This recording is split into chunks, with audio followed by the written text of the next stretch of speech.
it's International Women's Day tomorrow. Mhm. So what gifts are you expecting to receive? Actually, I don't have any the require of the special gift, but normally my teammate will prepare some the flower and a small of gift and bring to the one of the women in the team. So they celebrate and appreciate us. So actually, I'm really thankful for that. Uh, for myself, actually, in normally I will prepare the cook the dinner for myself and enjoy it at home. So it's kind of thankful for to me. It's always working hard and do the best in my life. Excellent. Great. Moving on, we have Miss Cornilla. Can you please introduce yourself? Sure. Good morning, everyone. My name is Gunilla. I'm a managing partner at this communications agency called Mekala Radio Communications. We do 360-degree comms in Cambodia and also in other parts of Southeast Asia. And it's a pleasure to meet everyone this morning and to share some experiences as well. Excellent, Cornilla. Nice meeting you. A question for you. International Women's Day. Did you make any plans to celebrate? Can you share with us? Yes, I did. I was planning a karaoke sesh with a few friends tomorrow. Nice. Nice. Very good, Cornilla. Nice meeting you. On, we have our very own Miss Zalan. Please introduce yourself. Hello, everyone. I'm the KPMG from amongst of the guests here in the panelists. So I'm Yalan. Everyone will call me Yalan Huan, and I'm the director of the technology consulting. And I'm in charge of the HR digital transformation with the top tiers of the HR system from the world, such as the Oracle SCM or SAP SuccessFactors. Excellent. My question to you about International Women's Day. I know in Vietnam we have Vietnam's Women's Day, and then throughout the year we have again International Women's Day. Do you think that's enough? Do you think that's? Do you think we should have more days like this? I don't think that is enough for us because Oh, okay. I think we we as the woman we not only beautiful on these Tuesdays, but I think we always beautiful and happy for every day. So it's not enough for me. But Ah, actually, these days more relaxed from the woman, I think. oh, great. Thank you, Jalan. And finally, we have Miss Ruby. Yeah, Could you hello please introduce? everyone. Sure. So my name is Ruby, and currently I'm the COO at Jotot. And I've been with the company for more than 10 years after I moved back to Vietnam. And my work focusing on building digital products in order to provide Vietnamese with a platform where you can buy and sell secondhand, buy and sell used cars or properties as well. Excellent, Miss Ruby. Quick question for you. International Women's Day. Should that be a national holiday in Vietnam? Yeah, definitely. I think so. That's a very great idea. Okay, I also agree. I think we do need a day off or two for this wonderful day, okay, International Day. Okay, let's get to the questions here. So the question I have for all of you, okay, the theme of today is women in tech. Can I ask you, why did you choose tech as your career? Or did you use tech? And maybe you can give us some insights on, advice for our young female colleagues as well. Why choose tech? First, I'll start with our very own Miss Zalan. You started this question with the technology consulting ladies in the panelists. So actually, it's quite straightforward that I did graduate the information technology in 2003, and more than 20 years in this domain, the tech domain already. So I think for the young people, for now technology is not just for the technical persons, people, but that for everyone, and how we can use and let the technology enable for business, and also to bring more the value to our clients. That will be our main purpose. And for my job, it's really excited for me to bring the value to my clients. Okay. Did you choose tech as a career in the very beginning, or was there a different career path that you were looking at? Okay, so at first I just chose the information technology faculty for my university, because I just think that that faculty is just for the intelligent people, and I think that I have enough intelligence. But actually, after graduated, I started my career job as the teacher, you know. And after 6 months in my hometown, I back to Ho Chi Minh when I received the offer from FPT, and I started my career there, and up to now with my HR digital transformation journey. Excellent. Very interesting. Okay, moving on. How about Miss Gwyn from Mizuho? Why did you choose tech as a career? Or if not, why are you in tech now? Yeah, I think that my career story is similar with Chi Lang, because actually I graduated from the Business Information Technology in Ho Chi Minh University. And after I graduated, I started kind of the junior business analyst. And during my career, year by year, I really enjoy very in the moment that I involved to the life cycle to develop the system to connect between the development team and the client to listen their problem, their pain point, and analyze and improve their process. So actually, with the background in the IT, not only for the coding, a more focus on the analysis and problem resolve. So it's kind of the just a short journey, like just around 8 years in the past, and I hope that I can able to follow this my career maybe until 60 years old. Very good. And in your field, do you find that most of the staff and employees are men? Do you find that, or is it in Vietnam, or is it mainly, mixed? Actually, as the business analysis, I saw a lot of the members, the men and also in the women. And especially in the Vietnam, the woman play the PA probably better than the men. Just sorry, but that's my personal thing, because women like they normally listen to the client, and the men skill from the PA didn't listen to the client, understand their first, and then give the solutions. Just not only provide the solution from the first step. Excellent. Thank you. Very, very insightful. And Ruby, how about you? How did you choose? Why did you choose tech as your career? Actually, I started my education in Education University in Ho Chi Minh City. So I wanted to be a teacher of English. But then because I observed my friends they moving for overseas, so then I went to NUS, and then I started a major called New Media and Communications. So by that time, around 2007, they were talking about like internet and then interactive media 2.0. So that at that time there was no Facebook yet, and I think that's quite something new.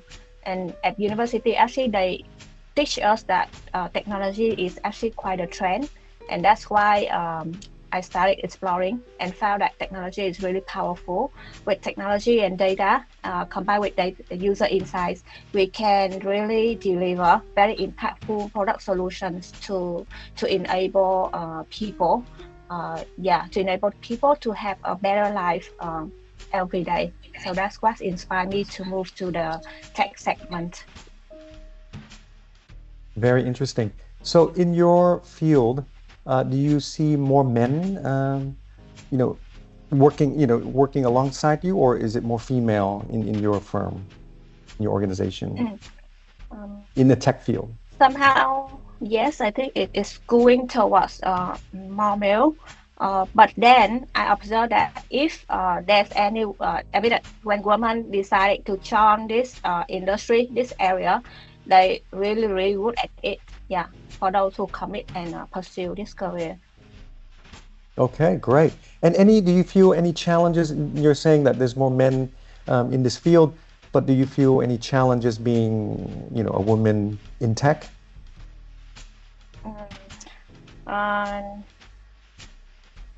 Not at all. I mean that for product or business analysts like what Queen share and business strategy in tech segment is totally equal for both. But for engineering developers, it will be more towards men because I think somehow maybe male are more interested in playing with solving the finger or numbers problems, while women they want to interact and collaborate more across teams. So still the same in tech segment, just that male can participate more in engineering side, and then women could be more from product or business side. I see. Okay, but you work hand in hand. You need both, right? From the product, Yes. the engineering side to produce a really good product. That makes sense. Okay, thank you, Ruby. Yes. And Cornelia, what brought you to tech? Thank you. That's a really good question. In fact, I started my career as a journalist. I covered a wide range of topics, including tech. And then I did a degree in public policy, actually. So together, journalism and public policy, especially in the tech field, was a very interesting period. And Cambodia at the time was at its peak in development. And so I took a huge interest in tech. And later on, when I started running my company, we also delved into the tech sector a little bit. We had clients, startups, and venture capital firm as clients. And so I guess it chose me instead of me choosing it. So Excellent. So you mentioned you were a journalist before. yes, I was. Now, how does tech and journalism, how do you combine that? Or is there any, something you can leverage from that, any synergy? Or is tech completely different for you? Technology was probably just another field to cover for me as a former journalist at the time. And like I mentioned, Cambodia was developing at a very fast pace. And therefore, people needed to, understand what is going on, how they can actually incorporate technology into their life. And so, as a journalist, it was my job to inform my audience, could be listeners and readers. And I think it's very much needed. I mean, technology and journalism together. It really helped inform the citizens, what is going on and where we're heading. So, I think it's a great combination, journalism and technology. Yeah, I think so too. And also in Cambodia, I look at, this is my perception, could be wrong. It's a bit more, I feel it's traditional in terms of female, careers and roles. But women in tech in Cambodia, how is that? How do people perceive you when you say, well, I'm in technology and I'm a female? Yes, Cambodia as a society can be a little bit traditional, but over the last 10 years, we've seen a lot of development in various sectors, including, improved participation and contributions from women to workforces in all fields, including technology, we might not have like the same number of like female engineers. But surprisingly, I learned from like a very big university in Cambodia that now more and more women sign up for like young girls sign up for technology courses or majors, which is for me a very huge improvement. But yes, there's still challenges, but I've seen great performances and numbers in women participation in various development sectors. Yeah. Excellent. Thank you for that. Okay, moving on. Miss Ruby, you mentioned you've worked in Jatot for over 10 years, is that correct? And, yes, it's correct. And in your, maybe we can focus on Jatot, or maybe in the previous projects you had at a different firm, but what is the most notable or proudest achievement so far in your career? Yeah, thanks for the question. So to me, the proudest milestone during my journey would be when I expand my scope. I started as marketing, and then I see that if I can get involved more in product development and in business strategy as well, then I can learn and then I can contribute at a bigger scale. So then I asked my manager by then whether I can expand the scope. But at the same time, I also felt a bit insecure inside, like whether I could do it or not, whether it is too new or beyond my competency.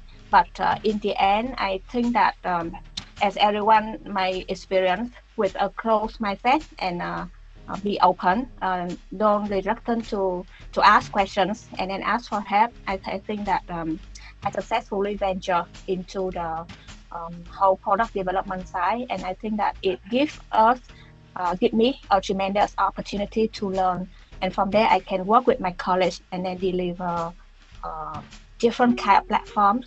Just give an example, like we would have vertical on Jatot. It's called Việc làm tốt, mean blue collar jobs, good blue collar job marketplace, and then we empower the blue collar job people. I mean that people that they might not graduate from college or university, and then they need an income in order to raise a living for their family.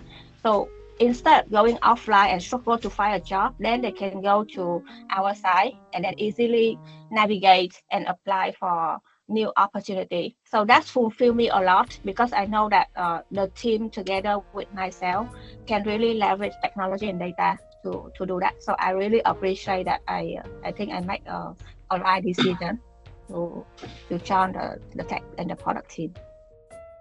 Excellent. You mentioned a lot about team, and I'm assuming there must be a lot of teamwork with your staff and your people to develop and launch products, right? Or services. So what's the most challenging part about working in a team, and how do you efficiently, effectively get your team moving, get them to work together? So any advice for us, or?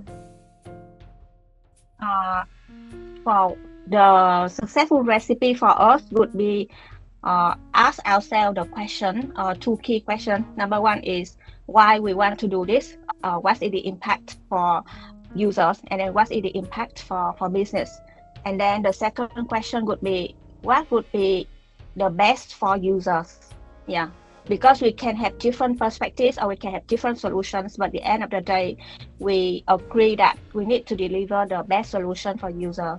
So by taking this as a North Star as a reference, then we don't go off track, and then together we will stick to a common goal, which is our user. And then of course it needs to contribute back to the business. And I think that's the best. It will solve all the debates and it will solve all the disagreement. I see. Okay, so in that sense, what is your role in all this, making sure everyone works in a harmonious way or resolving conflicts in part of a team? It's very difficult to make it a harmonious environment in a dynamic tech company. So instead of ensuring a harmonious environment, we would develop a safe place for everyone to speak up their perspective and their ideas. So to really listen to each other and understand the concerns. Yeah.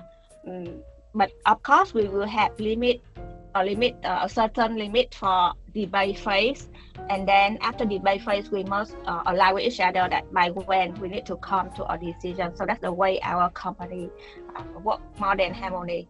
But you really need to ensure that you listen to each other. Yeah, no need to have harmony, but at least active listening, understanding, and then go for the results. Excellent. Thank you for that. Thank you, Ms. Ruby. I have a question for Ms. Zalan. So, thinking about your career at KPMG, or even before that, you had a FPT and etc. So, was there any incident or any moment in your work, or maybe an incident or a person you met in a way that had changed your mindset, changed the way you think about your approach to work, your approach to delivering services to clients?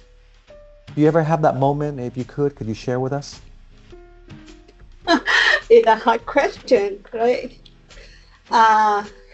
Based on your question, and also we shared by Ruby before, so I would like to share with you the story related to my incident. I'm not too sure if that the incident or not, but actually some years ago, I was invited into the management board presentation for the HR technology system. So I came there with a lot of the confidence and prepared too much on the storytelling, a lot of that one. And I started my presentation with the chatbot related on the autonomy and automatic system to support for my client. But after 20 minutes, one person from the management team just tried to poach me and said that, Yalan, stop your presentation. I have one question for you. Do you think that your solution is fit to me? And did you understand my organization before your presentation? And some discussion about that. And he make decision is that, okay, he asked for leaving the meeting room. I felt hurt, too much of the hurt there. And I just tried to keep calm to finish my meeting. But after I back the company, it took me a lot of the wondering why I be put in that situation and what's wrong with me. And I asked myself a lot of the questions. And I just realized that two things. The first thing is like I was too much overconfident with my technology knowledge, but I didn't put my empathy into my client situation. And when I present a solution, it's not really fixed with my client situation yet. And I just realized that I didn't have enough business knowledge to align and make my solution to fix with the business and bring the value to my client. And what next? I thought that I missed some business knowledge and I get the master degree. It's not just because of the degree, but I think that will help me to correct my thinking and help me to put myself in my client's shoes. And when I bring any solution to my client, I think that at the first question. And for now, anytime when I go to the meeting and with my team as well, I just let them to understand the main purpose of that meeting at first.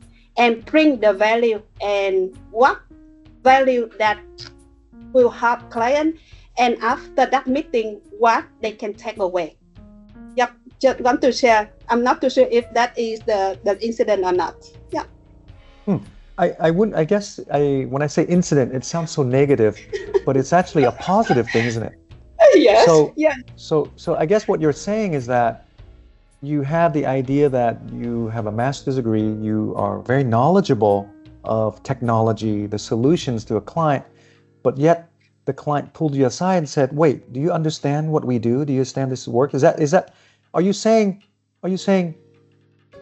wait, you know what they want, you should know, but actually you didn't really know. Is that what you're saying? Like you didn't Yes. understand what they really wanted, but you knew what you wanted, but not sure if that's matching what the client wanted. Okay. Yeah. I wouldn't call it, I mean, incident sounds so negative. Maybe it's enlightenment. You know, it's like something new that oh wow, I learned something new today, you know. But that happens all the time, I guess, I think, in our field, actually, especially consultants. But from that experience, how do you apply that with other clients? I mean, what do you change your approach when you pitch or work with other clients for solutions? Come up with solutions for them? Yeah. So I think for myself, for each presentation, and I will try to utilize all of the opportunities when I have a chance to see my client. And I always ask myself for questions before I come to the client. At first, I think I will ask me if I have enough information for me to provide any pitch to my client at first. And the second thing is like I will try to understand the context of my client to make sure that I have enough knowledge and put my solution into my client situation and into my client context. And the third one is like how I can manage and keep the conversation well. It's not mean that we'll not have any completion there, but I need to have enough skill and keep the listen to my client and on how I can handle for the conversation with the client.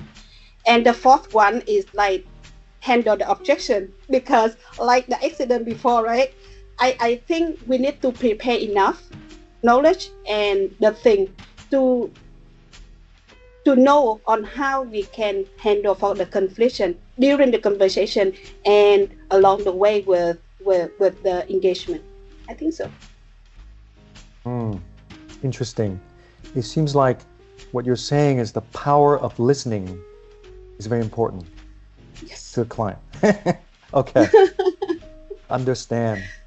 Okay, thank you for that. Thank you for sharing. And to you, Ms. Nguyen. So if we talk about women in tech, okay, women in tech in Vietnam, let's look at your career. Do you think technology, this scene of women in tech, is that different versus, say, other places you've worked at or other fields that you've been involved in? Meaning, I'm just thinking maybe in your previous job or how you perceive, say, your type of work, which is technology. Do you think it's different in terms of how people treat you, look at you, versus if another career, for example, in another industry in Vietnam? I think that in the Vietnam, like Ruby share previous, right? The technology like develop coding is kind of the more suitable to the men. They do the better than the woman, but I don't think it's the kind of the challenge for the woman to do the same thing. Like a lot of my friends, she doing the right job with the coding. Like do with the coding, the C sharp or the API iterations, they do the right. She really great at that job. So I don't think it kind of a challenge for the women that work in the technology, especially in the Vietnam. A lot of the women, they are involved in the technology like the PA, QC, QAs as well. So, and they perform they really excellent working in their job. So I don't think I need a challenge in that. I see. And if I have another question for you, if it's okay, given you're in tech, if you had a chance to go back in time and looking at your younger self and what you know about technology today, any advice for yourself had you known how to prepare for technology? Yeah, if I able to go back when I was in the university, I really aspire myself that like to learn English. Actually, it's because in the past time in the university, I really bad in the English, and I cannot do the conversation in the English. So after graduate, I joined the actually it is the second company. It is the international company, so that required the communication in the English because they work with the client in the Asia around Asia like the Indian, Singapore, the Indonesia. So that the require you myself to do the conversation in the English. So if I can step back to my young at that time, I will give the direction to me that like learn the English as much as I can. But for the test, I think it's the luckily for me to choose the technology industries because I kind of currently I kind of feel that I belong to that industry. Understand. Yes, I think if we all had to go back in time, I think there's a lot of things I would have done differently. I'm sure you would too. And Miss Cornelia, knowing that, I'm pretty sure you're a very busy person, managing partner, okay, at Mekhala Radiant Communications. I'm very sure you're very busy. So the audience wants to know, how do you find the balance between work, study, and personal life? Thank you. That's like $1 million question right there. I can tell that all of us have a varying degree of difficulty of managing, or striking a balance in, between work and personal life. But I mean, all I can answer is that we have to try our best to also give time to ourselves to see where which works best for us. Of course, we spend 7, 8, 9, 10 hours per day working, but we should also think about how to also relax as well. So how do I do that? So I keep moving. Growing up in an Asian household, women are told not to move so much. At least that's true for me as a young person. But then as I get older, I realize it's important for both men and women, to keep moving, to get into fitness, to learn to deal with stress, because these are real things. Because we work a lot, we talk about productivity, we talk about great achievements, dealing with clients and all of that. What do we do with stress, after work? How do we deal with that? So I think everyone has to answer the question themselves. And for myself, I've chosen fitness to I incorporate it into my life. I mean, of course, I love my clients. They in day-to-day life, they come first. But of course, I also give priority to myself, to my family, after work. And for me, sometimes it changes as well, because when I say changes, it really depends on circumstances, because family plays an important role in our culture in Cambodia and I think it's the same for Vietnam. We take care of our family, we take care of ourselves, and when we take care of ourselves, it will take care of our work as well. So, yeah. Still figuring out a way to deal with to strike a good balance between all this. Yeah. Interesting. I have a follow-up question. So I'm pretty sure in your career there's certain that you have uncertainty or doubts perhaps in your in what you do. And how do you keep on moving forward? Is there any advice you can give to our audience here of, in terms of thinking about, from your career as a journalist, right, moving into this field? I'm sure there was a lot of uncertainty, risks as well. Any advice to people, our young audience here, what they should consider, or how did you overcome those fears or uncertainty? Yeah. Thank you. It's a really good question because it really speaks to me because I never thought that one day I would be running a business because I started as a journalist. I wanted to be in in the academic field, teaching, lecturing, and all of it. And I already did that. And then here, there was a lot of uncertainty and definitely a lot of fear and insecurity as well. From one step to another, there was so much to take on, a big learning curve. But what I can share here is that it's important to stop and think, and perhaps ask if you have, friends or mentors. It's important to ask questions to other people you think know better than you, and don't be shy to ask for help along the way. And that's what I did. I asked around, I spoke to people, and it was because of my background as a journalist. I love to ask questions, and one of our panelists here was talking about active listening. It's good to be an active listener. You learn so much, we were taught as journalists to listen more than we speak, and therefore it really benefited me as a young person to jump from one place to another, as a journalist, and later on international development expert, and then comms specialist, and now running a business in Cambodia that covers other countries as well. And that there's always uncertainty even now. We can't stop it from happening, but what we can do is to stop and think and strategize. Thank you. Very insightful.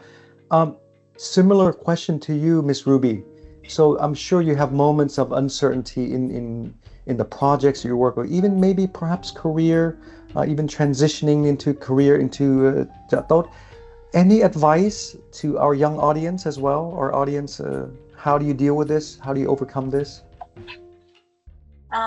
Yes, the common way I deal with it is first I would look for the experts, those who have experienced similar challenge before, in order to ask for their experience. And because I really like to learn from them, so always keen to reach out for help. But then eventually I know that it's always come back to our our perspective. That we have preference, but then we need to reflect back to our circumstance, back to our advantage. So then at the end of the day, you still need to find certain space, sit with your team members who you do trust, and have the strategic thinking together, solve it. So that's how we solve uncertainty here, and it's really works a lot. Excellent. So it seems like I'm getting from our panelists common theme: seek help, ask questions. Don't think that you can handle it on yourself. Don't put all the weight on your own shoulder. Excellent advice. Question for our panelists: what trends in tech excite you the most right now? How do you think that technology is shaping the future? Okay, I'll ask first, Ms. Alan. Okay, the trend, I think there is AI, right? And a lot of the fear from the workforce right now is like they just wonder if the AI will replace the human. And I think with that, because I think for now, with the experience of more than 20 years already in tech, and I always need to keep learning and keep learning to improve my knowledge. But the thing is, when AI come in and a lot of the emerging technology, so we need to face with that one. And just one thing I think I would like to share with the young people, not only the ladies, but also with the men as well, that is that we always need to ask ourselves, who am I? What are our strengths and weakness? And let's look at our position to understand very well who am I before we see if we fit with our current roles and responsibility, and also look at the team and the organization before we look at into the factor that impact to our careers. And with that, to handle the fear, and if we're afraid of something, let harmonize that and let's consider how can we overcome and make us control and utilize the technology to support and give more power in our work. Yeah, that just I can share. Yeah. Thank you for that. And Miss Gwyn, what technology excites you? Yeah, beside the AI, like like just sharing, there are some the term that you usually heard like the informations or the digital. So it's kind of a change for the business do the transform not only to have the paperwork like in the past few years ago, and now everything in the internet. We have the internet and also the support from the AI, right? So it kind of a change for the not only the business and also the country to improve the business and also the progress. So it's kind. I think that it is the kind of the really good chance for us to involve on that, and like essentially that we need to learn not only now, learn day by day from the college, from the sharing group. We have the sharing in the test, right? We have the sharing in the linking. So just like you read on that, learn on that. And in case you have any concern, you can ask the ChatGPT to answer for you. You can learn a lot of things on that. So I think that it is the kind of my comment in the digital in the futures. Excellent, excellent. And we have about 5 minutes left, so I'm taking questions from our audience. And here's a good question. Technology can often seem highly technical. How do you adapt your communication style when discussing tech-related topics with people from different industries? Cornelia? Yeah, I guess that's for me. I was reading it as well. Yeah, I can share my experience here because I was telling earlier that I was a journalist and I was trained to write, to listen, to make things concise for people. And so when I started to delve into this sector, speaking to different people, like I mentioned, venture capital firms, technologists, all of them speak a lot of jargons, and so how did I start? Actually started learning, like acquiring new vocabulary, understanding my audience, understanding the people I speak to. And it's important, like I mentioned, to be as modest as possible, say you don't know, ask questions. And I'm sure they would be very happy to explain what they mean by certain phrases, sentences, words, even figures.